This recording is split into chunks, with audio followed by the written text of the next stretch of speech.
Police സ്റ്റേഷനിൽ വിളിച്ചാണ് ഈ ഡ്രസ്സ് ഇത്രയും ഇങ്ങനെയാണ് ഇട്ടിരുന്നതെന്നുള്ള കാര്യങ്ങൾ പറയുന്നത്. അതെല്ലാം മനസ്സിലാക്കിയതിന് ശേഷമാണ് ശക്തമായിട്ട് അതിൽ ഇടപെടുകയും അങ്ങനെയാണ് അദ്ദേഹത്തിന് കാര്യം ഒരു യുവാവും ഒരുപാട് പുരുഷന്മാരിവിടെ ആത്മഹത്യ ചെയ്യുന്നുണ്ട്, പക്ഷെ അതാരും പുറത്ത് പറയുന്നില്ല എന്നുള്ള ന്യൂസ് മാധ്യമങ്ങളിലും വരുന്നില്ല. നമസ്കാരം. 2023 ഒരു KSRTC യാത്ര ചെയ്തുകൊണ്ടിരിക്കെ കൂടെ ഉണ്ടായിരുന്ന എടുത്തിരുന്ന ഒരു പെൺകുട്ടിയോട്, ഒരു യുവനടിയോട് ലൈംഗിക അതിക്രമം നടത്തി എന്നുള്ള കേസിൽ 14 ദിവസത്തോളം റിമാൻഡിലായിരുന്ന ഒരു പ്രതിയാണ് സവാദ്. സവാദിനെ അറിയാത്തവരായിട്ട് ആരും ഉണ്ടാവില്ല. കാരണം ആ ഒരു കേസുമായി ബന്ധപ്പെട്ട് അദ്ദേഹം ജയിലിൽ നിന്ന് പുറത്തിറങ്ങിയപ്പോൾ പുരുഷ സംഘടന അസോസിയേഷൻ ആളുകൾ ഉൾപ്പെടെ എല്ലാവരും അവിടെ ജയിലിന്റെ മുൻവശത്തുണ്ടായിരുന്നു. അവിടെ മാലയിട്ടൊരു സ്വീകരണമായിരുന്നു അദ്ദേഹത്തിന് നടത്തിയത്. അതിനുശേഷം ആ ഒരു വിഷയം വലിയ വിവാദമായി. പിന്നീട് മറ്റു വിഷയങ്ങൾ വന്നപ്പോൾ സ്വാഭാവികമായിട്ടും ഇത് പലരും മറന്നു. പക്ഷേ കഴിഞ്ഞ ദിവസം ഈ സമാന രീതിയിലുള്ള ഒരു സംഭവം കൂടെ അരങ്ങേറുന്നു. തൃശ്ശൂരിൽ യാത്ര ചെയ്യാൻ പോകുന്ന സമയത്ത് സവാദ് എന്ന് പറയുന്ന ഈ യുവാവ് വീണ്ടും മറ്റൊരു സ്ത്രീക്കെതിരെ ലൈംഗിക അതിക്രമം നടത്താനുള്ള ശ്രമം നടത്തിയെന്ന തരത്തിൽ ചില CCTV ദൃശ്യങ്ങളും അതുമായി ബന്ധപ്പെട്ടുള്ള വിവാദങ്ങളും ഒക്കെ വരികയാണ്. ഇവിടെ ഏറ്റവും കൂടുതലായിട്ട് വീണ്ടും ആളുകൾ സംസാരിച്ചത് ആ മാലയിട്ട് സ്വീകരിച്ച ആൾ അല്ലെങ്കിൽ അസോസിയേഷന്റെ ഭാഗത്തു നിന്നുണ്ടാകുന്ന ഒരു നിലപാട് എന്താണ് എന്നത് അറിയാനാണ്. ഓൾ കേരള മെൻസ് അസോസിയേഷൻ സംസ്ഥാന പ്രസിഡന്റ് വട്ടിയൂർക്കാവ് അജിത് കുമാറാണ് നമ്മളോടിപ്പോ ഈ ഒരു വിഷയത്തിൽ സംസാരിക്കുന്നത്. 2023 KSRTC യാത്ര ചെയ്തുകൊണ്ടിരിക്കുമ്പോൾ സവാദ് അടുത്തിരുന്ന ഒരു യുവനടിക്ക് നേരെ നടത്തിയിട്ടുള്ള ഒരു ലൈംഗിക അതിക്രമം, അതിന്റെ പേരിൽ 14 ദിവസം റിമാൻഡിലാകുന്നു. റിമാൻഡിലായി ജയിലിൽ നിന്ന് ഇറങ്ങുന്ന സമയത്താണ് അസോസിയേഷൻ സാർ ഉൾപ്പെടെയുള്ള ആളുകളൊക്കെ അദ്ദേഹത്തിനെ സ്വീകരിക്കാൻ അവിടെ പോകുന്നതും പൂമാലയിട്ട് സ്വീകരിക്കുന്നതൊക്കെ. അന്ന് അത് വലിയ വിവാദമായിരുന്നു. ഇന്നിപ്പോൾ അതേ സംഭവം പോലുള്ള ഒരു ഇതിന്റെ പേരിലാണ് ഇപ്പോഴും വീണ്ടും സവാദിനെതിരെ ഒരു പരാതി വന്നിരിക്കുന്നത്. ഇങ്ങനെ അതായത് അന്ന് സവാദ് കുറ്റക്കാരനല്ല എന്നുള്ള നിലപാടിലായിരുന്നല്ലോ തീർച്ചയായിട്ടും മാലയിട്ട് സ്വീകരിച്ചത്. അപ്പോൾ ഇന്നിപ്പോൾ അതേ പേരിലൊരു കേസ് കൂടെ വരുമ്പോൾ എന്താണ് തോന്നുന്നത്? ഞങ്ങൾ അന്ന് ആ കേസുമായിട്ട് അത് മസ്താനി നന്ദിതയാണ് അവളുടെ ഒറിജിനൽ പേര്. അപ്പോൾ പുള്ളിക്കാരിയുടെ അന്നത്തെ ഒരു ആറ്റിറ്റ്യൂഡ്, ബോഡി ലാംഗ്വേജ്, പുള്ളിക്കാരി ഇൻസ്റ്റഗ്രാം ID പറഞ്ഞു വന്നാണ് പുള്ളിക്കാരി വീഡിയോ ചെയ്തത്. അതായത് ജനങ്ങളെ ഇത് അറിയിക്കുന്നത്. അപ്പോൾ അത് അറിയിച്ചപ്പോൾ യഥാർത്ഥം പറഞ്ഞാൽ 2 ദിവസം ഞങ്ങൾ സൈലൻ്റ് ആയിരുന്നു. ഈ കാര്യം എന്ന് പറഞ്ഞാൽ സ്വാഭാവികമായിട്ട് ഒരു പെൺകുട്ടിക്ക് എന്തെങ്കിലും നേരിട്ടിട്ടുണ്ടെങ്കിൽ അത് പുറത്ത് പറയുന്നതിൽ നമുക്ക് തെറ്റില്ല. പക്ഷെ പിന്നീട് അതിൽ നിന്ന് നമ്മളതിനെ പഠിച്ചപ്പോൾ ഒരുപാട് സംശയങ്ങൾ നമുക്ക് ഉളവാകുകയും വേറൊരു യൂട്യൂബർ ഒരു വീഡിയോ ചെയ്യുകയും ചെയ്തു ഈ പെൺകുട്ടിക്കെതിരെ. അപ്പോൾ ഇതിനെക്കുറിച്ച് പിന്നീട് ഞാൻ ഇതിനെക്കുറിച്ച് ഒന്നുകൂടി കുറച്ച് ആ ഭാഗത്തുള്ള സവാദിൻ്റെ നാട്ടിലെ വടകര കുറച്ച് ആൾക്കാരുമായിട്ടൊക്കെ ഞാൻ അവിടെ സംസാരിച്ചപ്പോഴെല്ലാം ഇദ്ദേഹത്തിന് വേറെ ബ്ലാക്ക് മാർക്കറ്റില്ല, വേറെ നല്ലൊരു പയ്യനായിട്ടാണ് എല്ലാവരും പറയുന്നത്. അത് മാത്രമല്ല ഈ പെൺകുട്ടി വന്ന് പിന്നീട് ഉണ്ടായിരുന്നു എന്ന് പറഞ്ഞാൽ ഒരു ഇൻസിഡൻറ്റ് നടന്ന ഒരു പെൺകുട്ടി വന്ന് പറയുന്ന രീതിയല്ല. പുള്ളിക്കാരി വേറെ എന്തൊക്കെയോ ഇൻസ്റ്റാഗ്രാമിൻ്റെ ഫോളോവേഴ്സിനെ കൂട്ടാനും മറ്റുള്ള കാര്യങ്ങളൊക്കെയാണ്. കാര്യം അന്നേ വരെ ഈ പുള്ളിക്കാരി ഷോർട്ട് ഫിലിമിൽ എന്തൊക്കെ അഭിനയിച്ചിട്ടുണ്ട്, പിന്നെ ഇൻസ്റ്റാഗ്രാമിൽ സജീവമായിട്ട് നിൽക്കുന്ന സമയമാണ്. പക്ഷേ നമ്മളാരും ഈ പെൺകുട്ടി അറിഞ്ഞിട്ടില്ല, അറിയോ? അപ്പോൾ നമ്മളെല്ലാം അറിയുന്നത് ഈ കേസോട് കൂടിയിട്ടാണ്. അപ്പോൾ ഇതൊരു പബ്ലിസിറ്റിക്ക് വേണ്ടിയിട്ടല്ലയോ എന്നൊരു തോന്നൽ നമുക്കുണ്ടായി. പിന്നെ അത് മാത്രമല്ല ആ സമയവും ബിഗ് ബോസ് ഒക്കെ വരുന്ന ഒരു ടൈമാണ്. ഇങ്ങനെ ഏതെങ്കിലുമൊക്കെ പുരുഷന്മാർക്കെതിരെ ആരോപണങ്ങൾ ഉന്നയിച്ച് അതിൽ കൂടി ഫേമസായി ഈ റിയാലിറ്റി ഷോയിലൊക്കെ വരുന്നത് ഒരു നിത്യ സംഭവമായിട്ട് നമ്മൾ കണ്ടുകൊണ്ടിരിക്കുകയാണ്. അപ്പോൾ ആ ഒരു അടിസ്ഥാനത്തിലാണ് ഞാൻ ഈ പെൺകുട്ടിക്ക് എതിരെ നമ്മുടെ കേരള പോലീസ് DGPക്ക് ഒരു പരാതി കൊടുക്കുകയാണ്. DGPക്ക് ഒരു പരാതി കൊടുത്തപ്പോൾ ഈ പെൺകുട്ടി ഉൾവലിയുന്നതാണ് പിന്നെ ഞാൻ കണ്ടത്. അപ്പോൾ സ്വാഭാവികമായിട്ട് അവരുടെ ഭാഗത്ത് ന്യായമുണ്ടെങ്കിൽ ഒരു പരാതി കൊടുത്തു എന്നുള്ളതിൻ്റെ അടിസ്ഥാനത്തിൽ പിൻവാങ്ങേണ്ട കാര്യമില്ല. എങ്ങനെ നിന്നോ അതിനേക്കാളും കുറച്ചുകൂടി ആർജവത്തോടു കൂടി നിൽക്കാം. പക്ഷേ അതങ്ങനെയല്ല ഇവിടെ ഉണ്ടായത്. പുള്ളിക്കാർ ഉൾവലിയുന്നു. അതനുസരിച്ച് പിന്നെ ഞങ്ങൾ നല്ല രീതിയിൽ വീഡിയോകൾ ചെയ്യുകയും അപ്പോൾ ഞാൻ 1-2 ലൈവുകൾ ചെയ്തപ്പോൾ ഈ പുള്ളിക്കാരിയുടെ തന്നെ സുഹൃത്തുക്കൾ ഒരുപാട് പേര് വിളിച്ച്, പെൺകുട്ടികൾ ഉൾപ്പെടെ വിളിച്ച് ഈ പെൺകുട്ടിയുടെ സ്വഭാവത്തെ പറ്റിയും ഒരുപാട് കാര്യങ്ങൾ എനിക്ക് മനസ്സിലായി. അപ്പോൾ ഇത് പബ്ലിസിറ്റിക്ക് വേണ്ടിയിട്ടാണ് എന്ന് അവർ തന്നെ പറയുകയാണ്.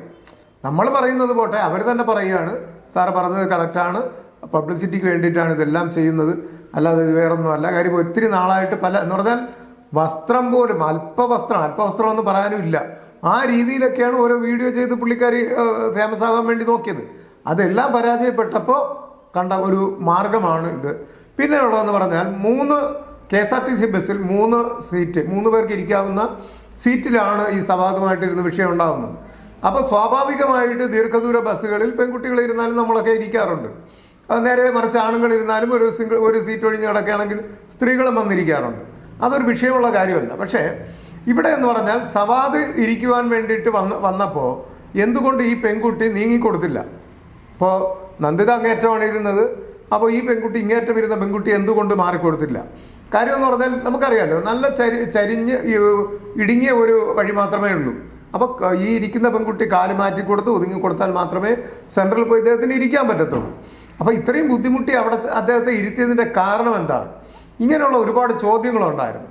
ഇതിനൊക്കെ പുറമെ നന്ദിത മനോഹരമായിട്ട് ചിത്രീകരിച്ച വീഡിയോ, അറിയാം, നല്ല ക്ലാരിറ്റിയോട് കൂടിയിട്ടാണ് അത് ചിത്രീകരിച്ചിരിക്കുന്നത്. അതിൽ ഒരു 3 മിനിറ്റോളം ഉള്ള വീഡിയോ ഉണ്ട്. അപ്പോൾ ഈ വീഡിയോ വന്നപ്പോൾ വീഡിയോയിൽ ഈ പറയുന്ന സംഭവങ്ങളൊന്നുമില്ല. അതാദ്യം മനസ്സിലാക്കണം. ഈ ആരോപണം ഉന്നയിക്കുന്ന രീതിയിൽ അത് പുള്ളിക്കാരി എന്ന് പറഞ്ഞാൽ വീഡിയോയിൽ പറഞ്ഞത് ഒരു കൈ ആക്ഷനൊക്കെ കാണിച്ചിട്ടാണ് പറഞ്ഞത്. അപ്പോൾ അങ്ങനെ വരുമ്പോൾ ടൈറ്റ് ജീൻസ് ഇദ്ദേഹത്തിൻ്റെ, ഞാൻ പോലീസ് സ്റ്റേഷനിൽ വിളിച്ചു, പിന്നീട് ഈ ഇദ്ദേഹം ഇട്ടിരുന്ന വസ്ത്രത്തെക്കുറിച്ചൊക്കെ അപ്പോഴും ഒരു പരാമർശങ്ങളുണ്ടായിരുന്നു. അപ്പോൾ അത് ടൈറ്റ് ജീൻസാണ്, പിന്നെ ബർമൂഡ ഇട്ടിരുന്നു, അടിവസ്ത്രം ഉണ്ടായിരുന്നു. അപ്പം ഞാനും ടൈറ്റ് ജീൻസ് ഇടുന്ന ഒരാളാണ്. അപ്പോൾ ഒരു കാരണവശാലും ഞാൻ ആലോചിച്ചിട്ട് ഈ സംഭവം നടക്കുന്നതല്ല. ഈ പറയുന്ന രീതി 6 മിനിറ്റാണ് അയാൾ ഈ ബസ്സിൽ യാത്ര ചെയ്ത് 6 മിനിറ്റ്, 3 മിനിറ്റ് വീഡിയോയിലുണ്ട്. ഈ ബാക്കി 3 മിനിറ്റിലാണ് ഈ പറയുന്ന കാര്യങ്ങളെല്ലാം നടന്നിരിക്കുന്നത്. ഒരു കാരണവശാലും നടക്കില്ല എന്നുള്ള കാര്യം സാമാന്യ ബോധമുള്ള ബുദ്ധിയും വിവരമുള്ള എല്ലാവർക്കും മനസ്സിലാവും. അത് തന്നെയാണ് ഞാനും ഇവിടെ ഇരുന്നത് മനസ്സിലാക്കി മറ്റുള്ളവരുടെ ഒരുപാട് പേരെ പോലീസ് സ്റ്റേഷനിൽ വിളിച്ചു. പോലീസ് സ്റ്റേഷനിൽ വിളിച്ചാണ് ഈ ഡ്രസ്സ് ഇത്രയും ഇങ്ങനെയാണ് ഇട്ടിരുന്നതെന്നുള്ള കാര്യങ്ങൾ പറയുന്നത്. അതെല്ലാം മനസ്സിലാക്കിയതിന് ശേഷമാണ് ശക്തമായിട്ട് അതിൽ ഇടപെടുകയും അങ്ങനെയാണ് അദ്ദേഹത്തിന് കാര്യം. ഒരു യുവാവും ഒരുപാട് പുരുഷന്മാരിവിടെ ആത്മഹത്യ ചെയ്യുന്നുണ്ട്, പക്ഷെ അതാരും പുറത്ത് പറയുന്നില്ല എന്നുള്ള ന്യൂസ് മാധ്യമങ്ങളിലും വരുന്നില്ല. പുരുഷന്മാർ ആത്മഹത്യ ചെയ്യുന്നതും അവർ വേറെ ഏതെങ്കിലും രീതിയിൽ കൊലപാതകങ്ങൾ തന്നെ നടക്കുന്നുണ്ട്, ഇതൊന്നും അറിയുന്നില്ല. അപ്പോൾ ഈ ഒരു കാരണം കൊണ്ട് സവാദ് എന്ന് പറയുന്ന വ്യക്തി ആത്മഹത്യ ചെയ്യാൻ പാടില്ല. അതുകൊണ്ട് അദ്ദേഹത്തിന് ആത്മഹത്യയിൽ നിന്ന് ഒഴിവാക്കണമെങ്കിൽ തീർച്ചയായിട്ടും അദ്ദേഹത്തിന് ഒരു പുതിയ ജീവൻ നമ്മൾ കൊടുക്കേണ്ടിയിരിക്കുന്നു എന്ന് മനസ്സിലാക്കിയിട്ടാണ് സബ് ജയിലിൻ്റെ ഫ്രണ്ടിൽ, ആലുവ സബ് ജയിലിൻ്റെ ഫ്രണ്ടിൽ അദ്ദേഹം ജാമ്യത്തിൽ ഇറങ്ങിയ ദിവസം നമ്മൾ മാലയിട്ട് സ്വീകരിച്ചതിൻ്റെ കാരണം. ഇനി ഇപ്പോഴത്തെ കാര്യം എന്ന് പറഞ്ഞാൽ ഇദ്ദേഹം ഇപ്പോൾ 24 ചാനലിലൊക്കെ ശ്രീകണ്ഠൻ നായർ സാറ് ഒരു CCTV ഫുട്ടേജ് കാണിച്ചിട്ട് പറയുന്നുണ്ടായിരുന്നു. അത് പറഞ്ഞതെന്ന് പറഞ്ഞാൽ ഇതാ സവാദ് ഇതാ വരികയാണ്, പെൺകുട്ടികളെല്ലാം ഓടി വഴി മാറിക്കോളൂ എന്നൊക്കെ പറഞ്ഞിട്ടാണ് ഇപ്പോഴത്തെ തൃശ്ശൂർ കേസിൽ വരുന്നത്. അന്നും ഇത് തൃശ്ശൂർ കേസാണ്. മസ്താനി തൃശ്ശൂരുകാരിയാണ്, മനസ്സിലായില്ലേ? തൃശ്ശൂരിൽ നിന്ന് എറണാകുളത്തോട്ട് വരുന്ന വഴിക്കാണ് അന്ന് നടന്നത്. പക്ഷേ ഇന്നും ഇത് തൃശ്ശൂരാണ് വന്നിരിക്കുന്നത്. ഇദ്ദേഹം തൃശ്ശൂർ നിൽക്കുന്നു. ഇദ്ദേഹം യഥാർത്ഥം പറഞ്ഞാൽ ഇപ്പോൾ ശ്രീകണ്ഠൻ നായർ സാർ പറഞ്ഞതനുസരിച്ച് നമ്മൾ നോക്കുകയാണെങ്കിൽ അയാൾ വേറെ ഏതെങ്കിലും രീതിയിലാണ് ഒരു പെൺകുട്ടി ഉപദ്രവിക്കാൻ പോകുന്നു, അല്ലെങ്കിൽ അവിടെ നിൽക്കുന്ന പെൺകുട്ടികളെ വേറെ രീതിയിൽ നോക്കുന്നു എന്നുള്ള രീതിയിലാണ് ഞാൻ ആ വീഡിയോ കാണുന്നത്. പക്ഷേ അവിടെ ഇതൊന്നും അല്ല TV യിൽ സംഭവിച്ചത്. അദ്ദേഹം മലപ്പുറം അവിടെ 2 ബസ് കിടപ്പുണ്ട്, അതിൻ്റെ ബോർഡ് വന്ന് നോക്കുന്നതാണ് കാണുന്നത്. അപ്പോൾ അദ്ദേഹം അവിടെ വേറൊരു അപ്പോഴും തൊട്ടടുത്ത് 2 പെൺകുട്ടികൾ നിൽക്കുന്നുണ്ട്. ആ പെൺകുട്ടികളെ അദ്ദേഹം ശ്രദ്ധിക്കുന്നില്ല, നോക്കുന്നില്ല, വേറൊരു ദുരുദ്ദേശവും അതിലില്ല. പക്ഷേ ഈ മലപ്പുറം ബസ്സിലാണ് നടക്കുന്നത് എന്ന് പറയുന്നു. അത് മലപ്പുറം ബസ്സാണ് എന്നുള്ളത് ബോർഡ് പോലും നമുക്കറിയില്ല. അത് പോലീസുകാർ ഒരു പക്ഷേ കണ്ടെത്തി കാണും, എന്തോ ആയിക്കോട്ടെ. പക്ഷേ മലപ്പുറം ബസ്സിലായിരുന്നുവെങ്കിൽ അദ്ദേഹം ആ മലപ്പുറം ബസ്സിൽ കയറുന്നതും ഞാൻ കാണുന്നില്ല. ഈ വീഡിയോയിൽ ഇവരിട്ട 24 ഇട്ട വീഡിയോ ആണ്. അപ്പോൾ ആ വീഡിയോയിൽ നമ്മളത് കാണുന്നില്ല.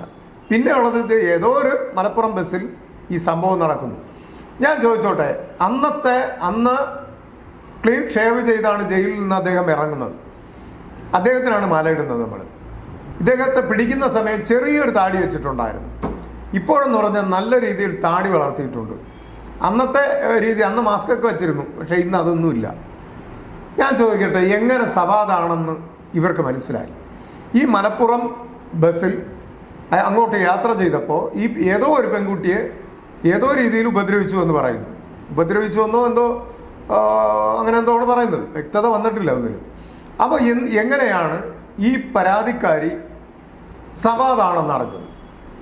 അതും ഞങ്ങൾക്ക് ആലോചിച്ചിട്ട് ഇതേവരെ ഒരു പിടിയും കിട്ടിയിട്ടില്ല. ആരും വിളിച്ച് പറഞ്ഞിട്ടുമില്ല അത് സവാദാണെന്നുള്ളത്.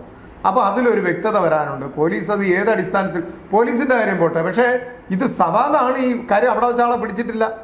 മുൻപെന്ന് പറഞ്ഞാൽ വീഡിയോ ഉണ്ടായിരുന്നു, അടുത്ത് എണീറ്റ് വരുന്നതും കാര്യങ്ങളും. CCTV ദൃശ്യങ്ങൾ ഉണ്ടല്ലോ, ഇപ്പൊ പുറത്തു വന്ന CCTV ദൃശ്യങ്ങളിലും സവാദാണ് എന്നുള്ളത് വ്യക്തമാണ്. എങ്ങനെയാണ് വ്യക്തമായ? സവാദിന്റെ മുഖം കണ്ടാൽ മനസ്സിലാവൂല. സവാദിന്റെ മുഖം, ഞാനൊരു കാര്യം പറയാം. എനിക്കാണെങ്കിൽ പോലും അദ്ദേഹത്തെ അടുത്ത് നിന്ന് കണ്ട് കൈ കൊടുത്ത ആളാണ് ഞാൻ. പക്ഷേ ഈ ഇപ്പോഴത്തെ സവാദിനെ ഒരു ബസ്സിൽ വെച്ച്, തിരക്കുള്ള ബസ്സായിരിക്കുമല്ലോ, തിരക്കുള്ള ബസ്സിൽ വെച്ച് കണ്ടാൽ സവാദാണെന്നുള്ളത് മനസ്സിലാവില്ല, ഉറപ്പാണ്. എനിക്ക് മനസ്സിലാക്കാൻ പറ്റില്ല, സാമാന്യം ആർക്കും മനസ്സിലാകുമെന്ന് എനിക്ക് തോന്നുന്നില്ല. ഇനി ഇതൊക്കെ നിസ്സാര സമയമല്ലേ നടക്കുന്ന കാര്യം എന്ന് വെച്ചാൽ ബസ്സിനകത്ത് വെച്ച് ഇദ്ദേഹം ഉപദ്രവിച്ചു എന്ന് പറയുമ്പോൾ പോലും ആ പെൺകുട്ടി പ്രശ്നം ഉണ്ടാക്കുന്ന സമയം പെട്ടെന്ന് ഇങ്ങനെ നോക്കുകയും ആ നോക്കിയ ഉടനെ ഇത് സവാദാണെന്ന് എങ്ങനെ മനസ്സിലാവും? അപ്പൊ മനസ്സിലായിട്ടില്ല എങ്കിൽ എന്നെ കണ്ടാൽ, എന്നെ മീഡിയയിൽ വരുന്നവരെ കണ്ടാൽ ഒരു പക്ഷേ പെട്ടെന്ന് നമുക്ക് മനസ്സിലാവും. മനസ്സിലായില്ല. അല്ലാതെ ഈ സവാദിനെ കണ്ട് എങ്ങനെ മനസ്സിലായി എന്നുള്ളത് എനിക്കറിയില്ല. അതാണ് ഞാൻ പറഞ്ഞത്. ഇപ്പൊ പോലീസ് സ്റ്റേഷനിലേക്ക് പരാതി ആരോ ഒരാള് ഇങ്ങനെ ലൈംഗിക അതിക്രമം എന്ന് പറഞ്ഞു പോകുന്നു. KSRTC-യിൽ CCTV ഉണ്ട്, അതുപോലെ തന്നെ പുറത്തുണ്ട്. KSRTC-യിൽ CCTV ഉള്ളതായിട്ട് ഇതേവരെ അതിനകത്തുള്ള ഒരു പിക്ചർ പുറത്ത് വന്നിട്ടുള്ളതായിട്ട് എനിക്കറിയില്ല. വന്നിട്ടില്ല. അല്ല, ഞാൻ പറയുന്നത് പൊതുവെ പറയുന്നത് KSRTC അധിക ബസ്സിലും CCTV ഉണ്ട്. ഞാൻ പോയ അധിക ബസ്സിലും ഉണ്ട്. അതല്ലാതെ അത് എവിടെയാണ് വെച്ചേക്കുന്നത്? ഫ്രണ്ടില്. ഇത് നടന്നിരിക്കുന്നത് എവിടെയാണ്? ഇത് ഇപ്പം പുറത്തു സ്ത്രീകളാണല്ലോ. അതെ, ഞാൻ പറഞ്ഞു വരുന്നത് ഇപ്പൊ പുറത്തുള്ള CCTV-യിലുള്ള വിഷ്വൽ വെച്ചിട്ടാണ് സവാദാണ് എന്ന് തിരിച്ചറിഞ്ഞത്. ഇപ്പം സവാദാണ് എന്ന് മനസ്സിലാക്കിയത് ഒരുപക്ഷെ കേസ് കൊടുത്തതിന് ശേഷമായിരിക്കാം. പോലീസ് ഉൾപ്പെടെ ശ്രദ്ധിച്ചിട്ടുണ്ടാവണം ആരാണെന്ന് അറിയാൻ വേണ്ടി CCTV വിഷ്വൽ നോക്കിയിട്ടുണ്ടാവും. അതുകൊണ്ടാണ് സവാദ് ഇത്തരത്തിൽ ഇതാക്കി എന്ന് പറഞ്ഞിട്ടൊരു വാർത്ത പുറത്തു വരുന്നത്. പിന്നെ സാറ് പറഞ്ഞതുപോലെ അല്പവസ്ത്രത്തിന്റെ കാര്യം പറയണം. അവള് അല്പവസ്ത്രം ധരിച്ചത് കൊണ്ടായിരിക്കും, അല്ലെങ്കിൽ അത്തരത്തിൽ നടക്കുന്ന ഒരു കുട്ടിയാണ് എന്നല്ല പറഞ്ഞേ. പബ്ലിസിറ്റിക്ക് വേണ്ടി, ജനശ്രദ്ധയ്ക്ക് വേണ്ടി അല്പവസ്ത്രം ധരിച്ച് ഷോർട്ട് ഫിലിമുകളിലും മറ്റുള്ള എല്ലാത്തിലും അഭിനയിച്ചിട്ട് ഒരു പബ്ലിസിറ്റിയും കിട്ടാതെ വരികയും അങ്ങനെ വന്നപ്പോൾ ഉള്ള ഒരു കുബുദ്ധിയാണ് ഇങ്ങനെ ഈ ഒരു ആരോപണം ഉന്നയിച്ച് ജനശ്രദ്ധ നേടിയത് എന്നാണ് ഞാൻ. സാർ, ഈ അല്പവസ്ത്രത്തിന്റെ കാര്യം എടുത്തു പറയുമ്പോൾ കേരളത്തിൽ അല്പവസ്ത്രം ധരിക്കാൻ ഫ്രീഡം ഇല്ല എന്നാണോ പറഞ്ഞു വരുന്നത്? നമുക്ക് നമ്മുടേതായ ഒരു സംസ്കാരമുണ്ട്. ഇനി സംസ്കാരമൊക്കെ പോട്ടെ, ഒരു മാന്യതയുണ്ട്.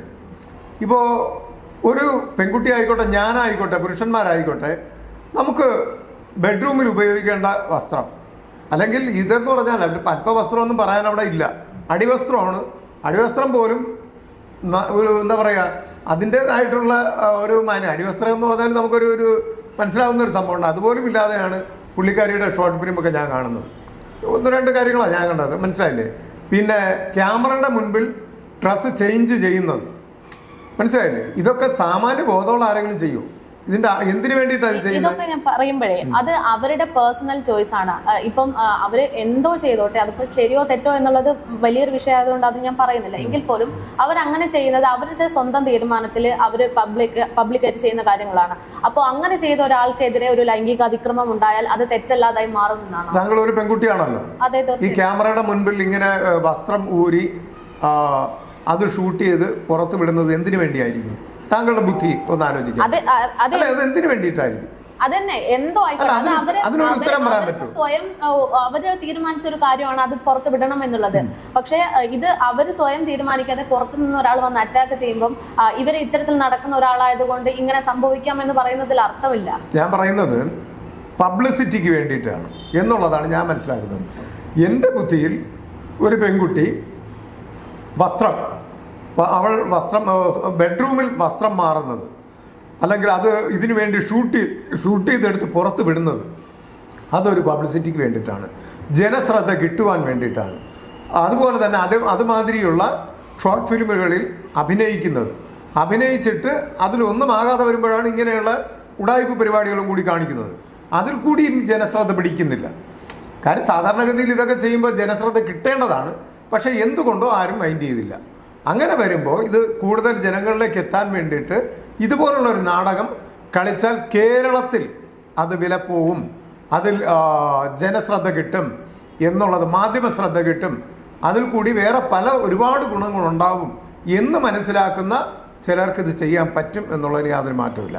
കാര്യം കേരളത്തിലെ സ്ത്രീകൾ അതുമാതിരി ഒരുപാട് കാര്യങ്ങൾ ഇപ്പോൾ ചെയ്തുകൊണ്ടിരിക്കുകയാണ്. ഇവിടുത്തെ നിയമം ദുരുപയോഗം ചെയ്യുകയാണ്. അതിൻ്റെ അടിസ്ഥാനത്തിലാണ് അങ്ങനെ പറയാനും നമ്മൾ അതിൽ ഇടപെടാനും കാരണം. ഇതിപ്പോ ഇത്രയും പറഞ്ഞത് സവാദിന്റെ പേരിൽ ഉണ്ടായിട്ടുള്ള ആദ്യത്തെ കേസിന്റെ ഭാഗമാണ്. അപ്പം അതിന് സാറിന് ഒരുപാട് വ്യൂ പോയിന്റ്സുകൾ ഉണ്ടാവും. അതാണ് സാർ ഇപ്പോഴും പറഞ്ഞ അന്നും പറഞ്ഞ ഇനി ഇപ്പോഴത്തെ കാര്യമാണ് പറഞ്ഞു വന്നപ്പോഴാണ് അത് റൂട്ട് മാറിപ്പോയത്. ഞാൻ പറഞ്ഞുതരാം. ഞാൻ മനസ്സിലാക്കിയത് സവാദ് തൃശ്ശൂർ ബസ് സ്റ്റാൻഡിൽ, ഞാൻ പറയുന്നതും റൂട്ട് ശരിയല്ലയോ ഒന്ന് ചിന്തിച്ച് നോക്കുക. ഈ പറയുന്നത് ഒരു പരാതി, സവാദിന്റെ പേര് അവിടെ കൊടുത്തു കാണില്ല, നേരെ ഒരു പരാതി കൊടുത്തു. ഒരു യുവാവ്, അത് ന്യായമായിട്ടുള്ള കാര്യം, ഒരു പരാതി കൊടുത്തു, പോലീസ് പരിശോധിച്ചു, അങ്ങനെ പൊക്കി എന്ന് പറയാം. ഇനി ഞാൻ തിരിച്ചു ചോദിക്കുകയാണ്, സവാദിനെ ഫോളോ ചെയ്ത് സവാദ് ഇവിടെ നിൽക്കുന്നു എന്നുള്ളത് മനസ്സിലാക്കി ഇവർക്ക് ഒരുപാട് ദിവസം കൊണ്ട് പ്ലാൻ ചെയ്ത് ഇതുപോലെ ഇദ്ദേഹം നിൽക്കുന്ന കണ്ടു, ഇദ്ദേഹത്തിൻ്റെ കാര്യങ്ങളെല്ലാം മനസ്സിലാക്കി ഇദ്ദേഹം കയറുന്ന ബസ്സിൽ കയറി ഒരു പെൺകുട്ടി അല്ലെങ്കിൽ ഒന്നോ രണ്ടോ പെൺകുട്ടികൾ പ്ലാൻ ചെയ്ത് നേരെ ഇദ്ദേഹം നിൽക്കുന്നതിൻ്റെ അടുത്ത് പോയി നിന്നിട്ട്, അദ്ദേഹം ഇനി ഒന്നും ചെയ്യണമെന്നില്ല, അദ്ദേഹം ശ്രദ്ധിച്ചു പോലും കാണണമെന്നില്ല, അവിടെ ചെന്നിട്ട് എന്താ മാറി നില്ലേ എന്ന് ചോദിച്ച്, ഇത്രയും മാത്രം ചോദിച്ചാൽ മാറി നിൽക്കണോ അല്ലെങ്കിൽ എൻ്റെ ശരീരത്തെ എന്താ പിടിച്ചെന്ന് എന്തെങ്കിലും ചോദിച്ചിട്ട് അവിടെ ഒരു ഇഷ്യൂ ഉണ്ടാക്കിയാൽ തീർച്ചയായിട്ടും ഈ പറയുന്ന കാര്യങ്ങൾ നടക്കില്ലേ, മനോഹരമായിട്ട് നടക്കില്ലേ? ഈ സംശയം തന്നെയാണ് ഇന്ന് ഞങ്ങൾക്കുള്ളത്. സാർ ഇപ്പൊ പറഞ്ഞു വരുന്നത് സ്ത്രീകൾ ഉന്നയിക്കുന്ന പരാതികൾക്കാണ് ശക്തിയുള്ളത്, പുരുഷന്മാര് ശക്തിയുള്ളത് മാത്രമല്ല വ്യാജ പരാതികളാണ് കൂടുതൽ. അങ്ങനെയാണ് സാർ പറഞ്ഞു വരുന്നത്. അപ്പോൾ തുടക്കത്തിൽ സാറ് മറ്റേ ഫസ്റ്റ് ഉണ്ടായ കേസുമായി ബന്ധപ്പെട്ടിട്ട് പറഞ്ഞൊരു സ്റ്റേറ്റ്മെന്റ് ഉണ്ട്. അതായത് സവാദ് ബസ്സിൽ രണ്ട് സ്ത്രീകൾക്ക് ഇടയിലാണ് ഇരുന്നത്, ഒരാൾ അകത്തേക്ക് കാല് മാറ്റി കൊടുത്തുകൊണ്ടാണ് പോയിരിക്കുന്നത് എന്ന് പറയുന്നു. അതിലെന്താണ് ഇത്ര തെറ്റ്? അതായത് ഇപ്പോൾ ഒരു ബസ്സിൽ KSRTC ഒക്കെ അധികവും ബുക്ക്ഡ് ആയിരിക്കും, അതായത് ഓരോരുത്തർക്കും ഓരോ സീറ്റ് എന്നുള്ളതുണ്ട്. അപ്പം സ്വാഭാവികമായിട്ടും ചിലപ്പോൾ അത് പുരുഷനായിരിക്കാം, സ്ത്രീ ആയിരിക്കാം, എന്തോ അത് ഏത് ലിംഗമായിക്കോട്ടെ അങ്ങനെ വരും. അപ്പം അത് പുരുഷനായതുകൊണ്ട് അവരെ അപ്പുറത്ത് ഇരുത്തണം എന്നുള്ളതില്ലല്ലോ. അങ്ങനെ ഇരുത്തണം എന്നാണ് പറഞ്ഞു വരുന്നെങ്കിൽ കേരളത്തിലെ പുരുഷന്മാര് സ്ത്രീകൾക്ക് സംരക്ഷണം സുരക്ഷിതത്വം കൊടുക്കുന്നില്ല എന്നല്ല ഇതിന്റെ അർത്ഥം. അങ്ങനെയല്ല, ഞാൻ ഈ ബുക്ക് ചെയ്ത് പോകുന്നത് ശരിയാണ്, പക്ഷേ ഇത് രാത്രിയാണ് കൂടുതലും ബുക്ക് ചെയ്ത് പോകുന്നത് വരുന്നത്, ദീർഘദൂര ബസ്സുകളിൽ ബുക്ക് ചെയ്ത് വരുന്നത്. പിന്നെ ഇതെന്ന് പറഞ്ഞാൽ ഇവർ രണ്ടുപേരും സുഹൃത്തുക്കളാണെന്ന് വരെ വന്നിട്ടുണ്ട്. അത് ഇതുവരെ പോലീസ് കണ്ടെത്തി പറഞ്ഞിട്ടില്ലല്ലോ അവർ സുഹൃത്തുക്കളല്ല എന്ന്. നമ്മൾ എത്രയോ വീഡിയോകളിൽ പറഞ്ഞ് ഇത്രയും ആരോപണം വന്നു.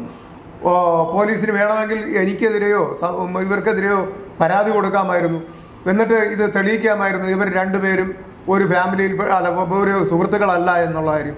പക്ഷെ അവർ ചെയ്ത വീഡിയോയിലൊക്കെ ഇവർ രണ്ടുപേരും ഉള്ളതായിട്ടൊക്കെ വന്നിട്ടുണ്ടായിരുന്നു. അപ്പം നമ്മൾ മനസ്സിലാക്കേണ്ടത് ഇവർ മനഃപൂർവ്വം, അല്ലെങ്കിൽ തന്നെ ഒരു അത് പെൺകുട്ടിയല്ലേ, പ്രായം ചെന്ന സ്ത്രീകളാണെങ്കിൽ ഈ പറഞ്ഞത് ഏറെക്കുറെ ശരിയാണ്, അവർ ബുക്ക് ചെയ്ത സീറ്റിൽ ചിലപ്പോൾ ഇരിക്കത്തുള്ളൂ എന്നുള്ള വാശി പിടിക്കും. പക്ഷെ ഇതിവിടെ ഒരു 10-25 വയസ്സിനകത്തുള്ളൊരു പേഴ്സണൽ അഭിപ്രായത്തിൽ പെൺകുട്ടികൾ പ്രത്യേകിച്ച് സ്റ്റുഡൻസ് അങ്ങനെ ഒരു ബുക്ക് ചെയ്തിട്ടാണ് സീറ്റ് ഉപയോഗിച്ചിട്ടുണ്ടെങ്കിൽ അവരെ മാറിക്കൊടുക്കത്തില്ല. എനിക്കത് അറിയാം. ഞാനൊരു കാര്യം പറയാം, ആ കാര്യത്തിൽ പെൺകുട്ടികൾ അങ്ങനെ ഒരു രാഷ്ട്രീയം എല്ലാവരും കാണിക്കുമെന്ന് ഞാൻ പറയില്ല. കാര്യം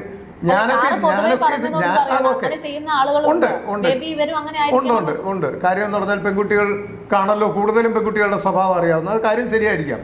പക്ഷെ ഇവിടെ ഇവർ ബുക്ക് ചെയ്ത് വന്നതാണെന്നുള്ളതും അവിടെ വ്യക്തത വന്നിട്ടില്ല. നമ്മൾ വ്യക്തമായിട്ട് പറയുന്നുണ്ടല്ലോ, ഈ രണ്ടുപേരും രണ്ട് സൈഡിലിരുന്നു, എന്തുകൊണ്ട് മാറിക്കൊടുത്തില്ല എന്നുള്ള ചോദ്യം എത്രയോ കാലം നമ്മൾ ചോദിച്ചതാണ്, മാസങ്ങളോളം. അപ്പം അങ്ങനെയാണെങ്കിൽ ഇത് ബുക്ക് ചെയ്ത് ഞങ്ങൾ വന്നതാണ്, അതുകൊണ്ടാണ് നീങ്ങി കൊടുക്കാത്തതെന്ന് മറ്റേ കുട്ടിയും പറഞ്ഞിട്ടില്ല. അപ്പോൾ പിന്നെ അങ്ങനെ പറയുമായിരുന്നല്ലോ. അപ്പോൾ എന്തുകൊണ്ട് ഇവിടെ ഈ പെൺകുട്ടി നീങ്ങി കൊടുത്തില്ല എന്ന് ചോദിച്ചാൽ ഇത് പ്ലാൻ ചെയ്ത് വന്നത് തന്നെയാണ്. ഇവർ എത്രയോ ദിവസം ഇങ്ങനെ വന്നു എന്നുള്ളത് പോലീസ് അന്വേഷിക്കണമെന്ന് പറഞ്ഞിട്ട് ഞാൻ ആ പരാതിയിൽ കൊടുത്തിട്ടുണ്ടായിരുന്നു. ഇപ്പം സാറ് പറയുന്ന സെലിബ്രിറ്റി ആവാൻ വേണ്ടിയിട്ടാണ് അവർ ഇത്തരത്തിലൊരു രീതിയിൽ പെരുമാറിയതെന്ന്. ഇപ്പം അധികം ആരും കുപ്രസിദ്ധരാകാൻ ശ്രമിക്കുന്ന ആളുകളല്ല. ആരാകില്ല, പുരുഷന്മാരാകില്ല, സ്ത്രീകളും പുരുഷന്മാരും. സ്ത്രീകളിൽ കേരളത്തിൽ വലിയൊരു വിഭാഗം കുപ്രസിദ്ധിക്ക് വേണ്ടി നിൽക്കുന്ന സ്ത്രീകളാണ്, പ്രത്യേകിച്ച് ഈ കാലഘട്ടത്തിലെ പെൺകുട്ടികൾ. അതുകൊണ്ടാണ് അതിന് വ്യക്തത വരുത്തി തരാം. ഇപ്പോൾ ഏറ്റവും കൂടുതൽ കേസുകളിൽ പ്രതിയായിട്ട് വരുന്ന ആരാ? പുരുഷന്മാരാണോ? സ്ത്രീകളാണ് വരുന്നത്. പുരുഷന്മാർ പ്രതികളായിട്ടുള്ള കേസുകളെല്ലാം അപ്പം തന്നെ കേസെടുക്കുകയും റിമാൻഡ് ചെയ്യുകയും ചെയ്യും. എന്തുകൊണ്ട് താരതമ്യേന സ്ത്രീകൾ ഇപ്പോഴും കുറഞ്ഞു നിൽക്കുന്നു? കേസിൽ ഒരുപാട് പേര് പ്രതികളാണ്, പക്ഷേ എന്തുകൊണ്ടെന്ന് പറഞ്ഞാൽ പിൻവാതിലിൽ കൂടി പോലീസ് സ്ത്രീകളാണെന്ന് കണ്ടു കഴിഞ്ഞാൽ അവരെ പിൻവാതിൽ കൂടി ഇറക്കി വിടുകയും പുരുഷന്മാരെ പ്രതിയാക്കി കാണിക്കുകയും ചെയ്യുന്നുണ്ട്. പക്ഷേ നമ്മുടെയൊക്കെ ഈ പ്രവർത്തനം കൊണ്ട് അതുപോലെ തന്നെ പ്രതികളാകുന്നവരുടെ തന്നെ ഫോട്ടോസ് പുറത്തു വിടില്ലായിരുന്നു, ഡീറ്റെയിൽസ് വിടില്ലായിരുന്നു. അതൊക്കെ ഈ കാലഘട്ടത്തിൽ എന്ന് പറഞ്ഞാൽ ഇപ്പോൾ ഒരു മാസങ്ങളായിട്ടേ ഉള്ളൂ ഇവർ പ്രതികളായിട്ട് വരുന്ന കേസുകളിൽ കഞ്ചാവ്, MDMA പോലുള്ള മയക്കുമരുന്നുകളിലും മദ്യപിച്ച് റോഡിലും മറ്റുള്ള സ്ഥാപനങ്ങളിലും ബഹളമുണ്ടാക്കുന്ന കേസുകൾ. ഇവിടെ വഞ്ചൂര് തന്നെ ഒരു തോക്കെടുത്ത് വെടിവെക്കുന്ന ഒരു അവസ്ഥ തന്നെ ഉണ്ടായ ഒരു സ്ത്രീ. അപ്പോൾ ഇങ്ങനെയൊക്കെയുള്ള കാര്യങ്ങൾ ഇപ്പോൾ പുറത്തു വരുന്നത് നമ്മുടെ സംഘടനാ പ്രവർത്തനങ്ങൾ കൊണ്ടും ഇവരെയൊക്കെ പ്രതികളായിട്ടുള്ളവരുടെ ഫോട്ടോസ് പുറത്ത് വിടണം എന്ന് നമ്മുടെയൊക്കെ ആവശ്യമൊന്ന് മാനിച്ചുകൊണ്ടാണ് മാധ്യമപ്രവർത്തകർ ഒരുവിധം ഇങ്ങനെ ചെയ്യുന്നത്. ഇങ്ങനെ ചെയ്തില്ല എങ്കിൽ ഞാൻ പറഞ്ഞുതരാം, നമ്മുടെ എല്ലാവരുടെ വീട്ടിലും സഹോദരിയുണ്ട്, അമ്മയുണ്ട്, ആരെങ്കിലുമൊക്കെ സ്ത്രീകളൊക്കെ ഉണ്ടല്ലോ. നമ്മുടെ മക്കൾ നാളെ ഈ തെറ്റിലേക്ക് പോകും. കാരണം എന്ന് വെച്ചാൽ പുരുഷന്മാരെന്താണ് അധികവും തെറ്റ് ചെയ്യാത്തത്? ഇപ്പോൾ ഞാൻ തന്നെ ഇപ്പോൾ ഒരു തെറ്റിലേക്ക് പോകണം, അല്ലെങ്കിൽ വേറെ എന്തെങ്കിലും സംഭവം മോശമായിട്ട് ചെയ്യണം എന്ന് വിചാരിക്കുമ്പോൾ അതിൽ നിന്ന് ഞാൻ പിന്മാറുന്നത്, അല്ലെങ്കിൽ എന്നെപ്പോലുള്ള കുറേ യുവാക്കൾ പിന്മാറുന്നത് നാളത്തെ പത്രത്തിൽ ഫോട്ടോ വരുമെന്നുള്ളത് കൊണ്ടാണ്. മാധ്യമങ്ങളിൽ വരും, ചാനലുകാർ അപ്പം തന്നെ എടുത്തിട്ട് നമ്മളപ്പോൾ എടുത്തിട്ട് അലക്കും, നാട്ടിൽ നമുക്ക് ചീത്തപ്പേരുണ്ടാവും എന്ന് മനസ്സിലാക്കിയിട്ടാണ് നമ്മളൊക്കെ ഇതിൽ നിന്ന് പിന്മാറുന്നത്. അങ്ങനെ ഒരു പേടി ഉണ്ടായിരുന്നെങ്കിൽ സവാദിന്റെ പറയാം, കംപ്ലീറ്റ് ചെയ്തോട്ടെ. അപ്പോൾ ഇതില് പെൺകുട്ടികൾ എന്തുകൊണ്ട് ഇപ്പൊ പ്രതിയാകുന്നു എന്ന് ചോദിച്ചാൽ അവരുടെ ഫോട്ടോസ് വിടില്ല, അവരുടെ ഡീറ്റെയിൽസ് വിടില്ല, കേസെടുക്കില്ല എന്നുള്ളൊരു മിഥ്യാധാരണ ഇവർക്കുണ്ടായിരുന്നു. അതിപ്പോൾ കുറച്ച് മാറിയിട്ടുണ്ട്. അപ്പോൾ ഇപ്പോൾ ഫോട്ടോസ് ഇടുന്നു, ഇനിയും എന്നിട്ട് പറഞ്ഞ് പെൺകുട്ടികൾ കേസിൽ പ്രതികളാണെന്ന് കൂടിക്കൊണ്ടിരിക്കുന്നേ ഉള്ളൂ. സ്വർണ്ണ കള്ളക്കടത്ത്, കഞ്ചാവ്, മയക്കുമരുന്നുകൾ, MDMA ഇതെല്ലാം ഇപ്പം നടന്നുകൊണ്ടിരിക്കുകയാണ്. എങ്ങനെ നടക്കുന്നു? അത് അവർക്ക് ഇത്രയും ഗഡ്സ് എവിടെ നിന്ന് വരുന്നു? നമുക്ക് പോലും, പുരുഷന്മാർക്ക് പോലും ഈ വക കാര്യങ്ങളിൽ ഇല്ലാത്ത ഗഡ്സ് സ്ത്രീകൾക്ക് വരികയാണ്. എല്ലാ കേസുകളിലും ഇപ്പോൾ സ്ത്രീകൾ പ്രതികളല്ലേ? ഇനി രണ്ടാമത്തെ ചോദ്യം ചോദിച്ചോളൂ, എന്തായിരുന്നു ഇപ്പം സാറ് പറഞ്ഞല്ലോ പുരുഷന്മാർക്ക് പേടി കൊണ്ടാണ് പല കേസുകളിൽ നിന്നും മാറി നിൽക്കുന്നത്, ഒരു കേസ് കെട്ടിൽ പെടാതെ ശ്രമിക്കുന്നതെന്ന്. അങ്ങനെയായിരുന്നെങ്കിൽ സവാദ് ഒരു പ്രശ്നം വന്നപ്പോൾ തെറ്റോ ശരിയോ എന്ന് നിർവചിക്കാൻ പോലും ആയിട്ടില്ല, ഇതുവരെ ആ കേസ് പൂർത്തീകരിച്ചിട്ടില്ല. അപ്പോൾ അങ്ങനെ ഒരു കേസ് നടന്നുകൊണ്ടിരിക്കുമ്പോൾ സമാന രീതിയിൽ വീണ്ടും സവാദിന്റെ പേര് ഉന്നയിക്കപ്പെടണമെങ്കിൽ സവാദിന്റെ ഒരു സാന്നിധ്യം അവിടെ ഉണ്ടല്ലോ, അത് തെറ്റ് ചെയ്തോ ഇല്ലയോ എന്ന് ഇന്ന് തെളിയിക്കപ്പെടുള്ളൂ. അതുകൊണ്ടാണ് അദ്ദേഹം ഇതിൽ ഉൾപ്പെട്ടിട്ടുണ്ടോ ഇല്ലേ എന്നുള്ളത് പോലീസ് പറയണം. കാര്യം ഇത് യാഥാർത്ഥ്യ കേസാണോ, ഇതെന്തെങ്കിലും ഒരു ഉടായിപ്പാണോ? ഇപ്പം എന്ന് പറഞ്ഞാൽ അവിടെ തൃശ്ശൂർ ബസ് സ്റ്റാൻഡിൽ ഇയാളെ ട്രാപ്പിലാക്കിയതല്ല എങ്കിൽ, ഇപ്പം ട്രാപ്പിലാക്കിയത് എന്ന് തന്നെ നമുക്ക് അദ്ദേഹം അവിടെ നിൽക്കുന്നത് കണ്ടു, മലപ്പുറം ബസ്സിൽ കയറുന്നു, പെൺകുട്ടിയൊക്കെ നേരെ ചെന്ന് കയറാമല്ലോ, കയറിയിട്ട് അയാളെ മുമ്പ് മുട്ടി നിന്നിട്ട് എന്തെങ്കിലും ഇയാൾ എന്നെ ഉപദ്രവിച്ചെന്ന് പറഞ്ഞാൽ പോരെ, പ്രശ്നം തീർന്നില്ലേ? അയാൾ പ്രതിയല്ലേ? അങ്ങനെ അപ്പൊ ഇയാള് അറിയുമോ അറിഞ്ഞിട്ടില്ലയോ എന്ന് നമുക്ക് ആ വ്യക്തത വന്നിട്ടില്ല. സവാദിനെ പോലെ ഒരാളെ ഉപയോഗിച്ചിട്ട് പ്രസിദ്ധരാവാൻ വേണ്ടിയിട്ടാണ് ഇപ്പൊ പ്രസിദ്ധിയല്ല. ആദ്യത്തെ കേസ് ഇത് നന്ദിതയുമായിട്ട് കണക്ഷൻ ഉണ്ടെങ്കിൽ, വ്യക്തതയല്ല ഉണ്ടെങ്കിൽ, നന്ദിത അന്ന് തന്നെ പറഞ്ഞിട്ടുണ്ടായിരുന്നു, ഞങ്ങൾ മാലയിട്ട് സ്വീകരിച്ച് ഇറക്കി കൊണ്ടുവന്നതിന്റെ അടുത്ത ദിവസത്തെ മീഡിയയിൽ പറഞ്ഞൊരു വാക്കുണ്ട്, ഏത് വിധേനയും ഇവനെ ഞങ്ങൾ ജയിലിലാക്കുന്നു. അപ്പോൾ ഈ ഏത് വിധേനയിലും ഈ വിധേനയാണോ എന്നുള്ളത് നമ്മൾ അറിയണം. കാര്യം നമുക്ക് നിയമപ്രകാരം പോവുകയാണെങ്കിൽ വളരെ പെട്ടെന്നൊന്നും കാര്യങ്ങൾ നടക്കില്ല. ഒന്നാമത് അദ്ദേഹത്തിന് 13 ദിവസത്തിനകം ഒരു റിമാൻഡിൽ അദ്ദേഹത്തിന് ജാമ്യം കിട്ടിയത് തന്നെ തെളിവുകളുടെ പോരായ്മയാണ്. അങ്ങനെ ചെയ്തിട്ടില്ല എന്ന് വ്യക്തത വന്നതുകൊണ്ടാണ്. ഇപ്പം നോക്കിക്കോളൂ, ഇതിപ്പോൾ ഒരു റിമാൻഡിലൊന്നും ഇയാളെ ഇറങ്ങില്ല. ഞങ്ങളിപ്പോൾ ഇയാളെ ഇപ്പോൾ ഇറക്കാൻ വേണ്ടി പോകുന്നുമില്ല, നമ്മൾ അതിനുവേണ്ടി ശ്രമിക്കുന്നുമില്ല. അപ്പോൾ ആദ്യം മാലയിട്ട് കൊടുത്തതിൽ കുറ്റബോധമില്ല. കാര്യം അദ്ദേഹം നമ്മുടെ കൂടെ കേസിൽ കറക്റ്റായിട്ട് നമ്മുടെ കൂടെ നിന്നില്ല. കാരണം പുരുഷന്മാർക്കുള്ളൊരു പ്രശ്നമെന്ന് പറഞ്ഞാൽ, ഒരു കേസിൽ നിന്ന് നമ്മൾ ഇടപെട്ട് അതിൽ നിന്ന് ഊരി കൊടുത്താൽ പിന്നെ അവർക്ക് അത് തന്നെ മതി, പിന്നീട് അവർക്ക് നമ്മുടെ കൂടെ നിൽക്കണമെന്ന് താല്പര്യമില്ല. പുരുഷന്മാരുടെ സംഘടനയ്ക്ക് പുരുഷന്മാരുടെ പ്രശ്നമാണത്. ഒരു കേസിൽ നിന്ന് ഊരി, അയ്യോ ഇനി ഈ കേസ് ഒന്നിനും നമ്മളില്ല എന്ന് പറഞ്ഞ് പിന്മാറി പോകുന്നതുകൊണ്ടാണ്. സവാദിന്റെ ആ ഒരു ഒഴിഞ്ഞു മാറ്റം ഒരുപക്ഷെ അയാളെ തെറ്റ് ചെയ്തിട്ടുണ്ടെന്ന് അയാൾക്കുള്ള ഒരു ബോധ്യം കൊണ്ടായി. തെറ്റ് തുടർന്ന് ചെയ്യുമെന്നുള്ളവർ നമ്മുടെ കൂടെ ശക്തമായിട്ട് നിൽക്കും. അതാണ് വേറെ സത്യം. കാര്യം നാളെ എനിക്കിത് വരും, അപ്പോഴേ ഇവർ വേണം എന്ന് ചിന്തിക്കും. മനസ്സിലായില്ലേ? പക്ഷെ അതില്ലാത്തത് കൊണ്ടാണ് കൂടെ നിൽക്കാത്തത്. ഇപ്പോൾ ഫാമിലി കോർട്ടിൽ കേസുകൾ നടക്കുന്നു. നമ്മൾ വല്ലാത്തൊരവസ്ഥയിലെത്തുമ്പോഴാണ് നമ്മളടുത്ത് വരുന്നത്. നമ്മളത് ഏതെങ്കിലും രീതിയിൽ ഇടപെട്ട് ഈ കേസ് തീർത്തു കൊടുക്കുകയാണ്. പിന്നെ ഇവർ നമ്മുടെ സംഘടന കാണില്ല. എല്ലാം മാന്യന്മാരാണ്, ഭൂരിഭാഗം മാന്യന്മാർക്കായി പണികൾ കിട്ടുന്നത്. അപ്പോൾ ഇവർ പിന്നീട് നമ്മുടെ കൂടെ നിൽക്കില്ല, ഇവർ ഒഴിഞ്ഞു മാറി അങ്ങ് പോയി കളയും. അടുത്ത കേസ് വരണം, ഇവർക്ക് പെട്ടെന്ന് പോയി അടുത്ത് രണ്ടാമത് വേറൊരു കല്യാണം കഴിക്കുകയോ അല്ലെങ്കിൽ വിവാഹമായി കഴിക്കാതെ അവർ ഒഴിഞ്ഞു മാറിപ്പോകുന്നവർ. ഏതെങ്കിലും ഒരു കേസ് വരുമ്പോഴാണ് അടുത്ത് വരുന്നത്. അവിടെയാണ് പ്രശ്നം. ഇത് ഞാൻ ഇന്നും ഇന്നലെ കാണുന്നതല്ലല്ലോ, ഒരു സവാദല്ല. ഇതുപോലുള്ള ഇമാതിരി കേസ് നമ്മൾ ഇത് മാത്രമേ ഇടപെട്ടിട്ടുള്ളൂ. വേറെ ഒരുപാട് ഫാമിലി പ്രശ്നങ്ങളിൽപ്പെട്ട കേസുകൾ നമ്മൾ കൈകാര്യം ചെയ്യുകയാണ്. 18 വർഷമായി ഈ സംഘടന കൊണ്ടു നടക്കുകയാണ്. അപ്പോൾ അങ്ങനെ നടക്കുമ്പോൾ നമ്മുടെ അടുത്ത് ആയിരക്കണക്കിന് ആൾക്കാരാണ് വന്ന് ഓരോ കാര്യങ്ങൾ പറഞ്ഞ് നേടിക്കൊണ്ട് പോകുന്നത്. മനസ്സിലായില്ലേ? ഇപ്പോൾ ഈ അടുത്ത കാലത്ത് ഈ കോഴിക്കോട് നിന്നൊരു വ്യക്തി വിളിച്ചു എന്നെ, ഈ ഒരാഴ്ചയായിട്ടുള്ളൂ. അദ്ദേഹം വിളിച്ചു. ഞാനിപ്പോൾ പലരെയും നമ്മൾ കാര്യങ്ങൾ പറഞ്ഞ് മനസ്സിലാക്കാറില്ല.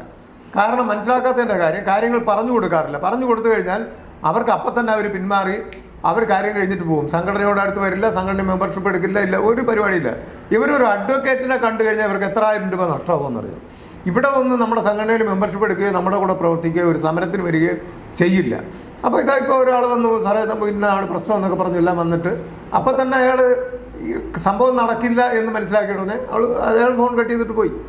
അപ്പോൾ അവരുടെ കാര്യം എന്താണ്, അയാളുടെ കാര്യം മനസ്സിലായി. ആ കേസിൽ വിജയിക്കില്ല എന്ന് ഞാൻ പറഞ്ഞു, അത്രയും മാത്രം അദ്ദേഹത്തിന് അറിഞ്ഞാൽ മതി. പക്ഷേ അദ്ദേഹം അഡ്വക്കേറ്റിൻ്റെ അടുത്ത് എല്ലാം പോയിട്ടും ഈ കാര്യത്തിനൊരു നടപടി ഉണ്ടായില്ല. അപ്പൊ ഇപ്പൊ സവാദിനെ തെരഞ്ഞുകൊണ്ടിരിക്കുകയാണല്ലോ. അപ്പൊ സവാദിനെ തെരഞ്ഞുകൊണ്ടല്ലോ, സവാദ് റിമാൻഡിലാണ്. സവാദ് ഇനിയിപ്പോ ആ ഒരു കുറ്റം ഏറ്റെടുത്ത് സമ്മതിച്ചു എന്ന് വെച്ചോ, അപ്പം ഇതിനു മുമ്പ് മാലയിട്ട് സ്വീകരിച്ചു എന്നുള്ള ഒരു നിലപാട്, അതിന് ഒരു മാപ്പ് പറച്ചിലോ അങ്ങനെ എന്തെങ്കിലും അതെല്ലാം തെറ്റാവും. അത് ഇന്നലെ 24-ലും മാതൃഭൂമി എല്ലാം എന്നോട് ചോദിച്ച കാര്യങ്ങളാണ്. അത് തെറ്റാന്ന് ഇതുവരെ തോന്നിയിട്ടില്ല. അത് തെറ്റല്ലല്ലോ ചെയ്തത് കറക്റ്റായിട്ടുള്ള കാര്യമാണ്. ഞാൻ പറയട്ടെ, ഇപ്പം സാറ് പറയുന്നതും സാറിന്റെ സംഘടന വിശ്വസിക്കുന്നതും സവാദ് തെറ്റുകാരനാണ് എന്ന് തെളിയിക്കപ്പെട്ടിട്ടില്ല എന്നുള്ളതാണ്. തെളിയിക്കപ്പെട്ടിട്ടില്ല എന്നല്ല, അന്നത്തെ കേസിൽ 100% ഉറപ്പുണ്ട് നിരപരാധിയാണ് അയാൾ. ഇപ്പോഴത്തെ കേസിലും ഇതേവരെ വ്യക്തത വന്നിട്ടില്ല. അദ്ദേഹം തെറ്റ് ഉണ്ടെന്ന് ഞാൻ പറയില്ല. കാര്യം എന്ന് പറഞ്ഞാൽ പറയണമെങ്കിൽ അതിനനുസരിച്ചുള്ള തെളിവ് കിട്ടണം. ഈ പരാതിക്കാരി ആര്, ഈ പറയുന്നത് എങ്ങനെയാണ് ഇയാൾ സവാദെന്ന് ഈ പെൺകുട്ടി മനസ്സിലാക്കിയത്, ഈ രണ്ട് കാര്യം എനിക്ക് കിട്ടിയാണ്. അതാ പെൺകുട്ടിയോ അതിനോട് ആ ബസ്സിനകത്ത് നിന്നവർ ആരെങ്കിലും വിളിച്ച് എന്നോട് പറയുകയാണെങ്കിൽ തീർച്ചയായിട്ടും അന്നൊക്കെ എന്നുള്ള ഒരുപാട് കോളുകൾ വന്ന് ഇവർ നമ്മളോട് സംസാരിക്കുന്നുണ്ടായിരുന്നു, ആൾക്കാർ ഇന്നതാണ് കാര്യങ്ങൾ. പക്ഷേ ഇവിടെ എന്തുകൊണ്ടോ ഇതേവരെ ആരും വിളിച്ചിട്ടില്ല, സംസാരിച്ചിട്ടില്ല. അപ്പോൾ ഈ ബസ്സിൽ ഇങ്ങനെ ഒരു സംഭവം കാര്യമായിട്ടൊന്നും നടന്നില്ലേ എന്നൊരു സംശയമുണ്ട് എനിക്ക്. അപ്പം ഇനി സവാദ് കുറ്റം ഏറ്റെടുത്താൽ പോലും ഈ അസോസിയേഷന്റെ ഭാഗത്തു നിന്നൊരു ക്ഷമാപണമോ അങ്ങനെ ഒന്നും പ്രതീക്ഷിക്കേണ്ട എന്നാണോ പറഞ്ഞത്? അങ്ങനെയല്ല, ഇയാൾ ഈ കേസിൽ പ്രതിയാണെന്നറിഞ്ഞാൽ തള്ളിപ്പറയും, ഒരു മാറ്റമില്ല. ആദ്യത്തെ കേസിനല്ല, ഇപ്പോഴത്തെ കേസിൽ തള്ളിപ്പറയും. നമ്മൾ അദ്ദേഹത്തെ തീർച്ചയായിട്ടും ആ പെൺകുട്ടിയുടെ കൂടെ തന്നെ ആയിരിക്കും നമ്മൾ. അല്ലാതെ നമ്മൾ അയാളുടെ കൂടെ, അയാൾ തെറ്റ് ചെയ്തില്ല എന്നുള്ള രീതിയിലാണല്ലോ നമ്മൾ ഇടപെടുന്നത്. ഇനി ചെയ്തു എങ്കിൽ നമ്മൾ ഒരിക്കലും ഈ പെൺകുട്ടിയുടെ ഭാഗത്തല്ലേ നിൽക്കും. മസ്താനിയുടെ കൂടെ ആയിരുന്നല്ലോ നമ്മൾ 2 ദിവസം അന്ന് നിന്നത്. അപ്പോൾ അതുപോലെ തന്നെയാണ്, നമുക്ക് നിലപാട് അങ്ങോട്ട് തന്നെ ആയിരിക്കും. പെൺകുട്ടികൾക്കെതിരെ ഈ എന്താ പറയുക, നിരപരാധിയായിട്ടുള്ള പാവം പിടിച്ച കുറേ പെൺപിള്ളേരുണ്ട്. അവർക്കെതിരെ എന്തെങ്കിലുമൊക്കെ ഉണ്ടായിക്കഴിഞ്ഞാൽ നമ്മൾ അവരുടെ കൂടെ നിൽക്കത്തുള്ളൂ, ഒരു മാറ്റമില്ല.